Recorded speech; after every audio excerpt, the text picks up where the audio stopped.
코로나 사태가 길어질 수 있다는 우려 속에서 일본이 내년 도쿄올림픽 강행 의지를 나타내고 있습니다. 일본 올림픽 장관은 지난 8일 어떤 대가를 치러서라도 예정대로 개최할 것이다 라고 전했으며 이에 스가 총리 또한 뜻을 함께하고 있다 밝혔습니다. 일본 자국민 약 70%의 반대와 전 세계적인 코로나 사태로 정상적인 올림픽 개최가 힘들 것이란 예상이 지배적인 상황에서 이번 일본 정부의 구체적 방안이 한 언론을 통해 공개되었는데요. 코로나 검사를 적어도 5번 통과해야 올림픽 출전이 가능하다고 보도한 것이죠.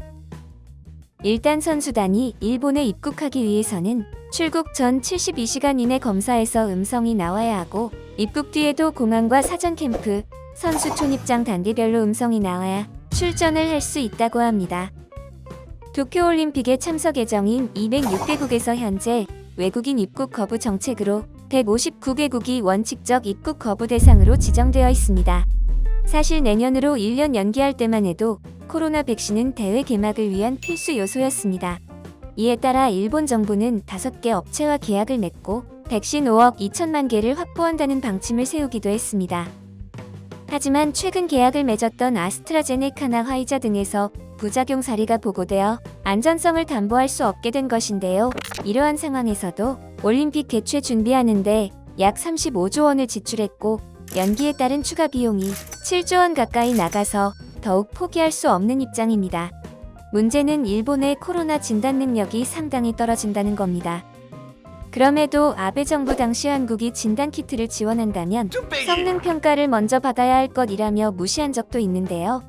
그랬던 일본이 놀랍게도 260억 원 규모의 진단키트를 한국 필로시스 헬스케어로부터 수입하기로 한 것입니다. 이는 일본 전역을 대상으로 한 독점 공급 계약이며 계약 기간은 2년으로 나타나고 있습니다.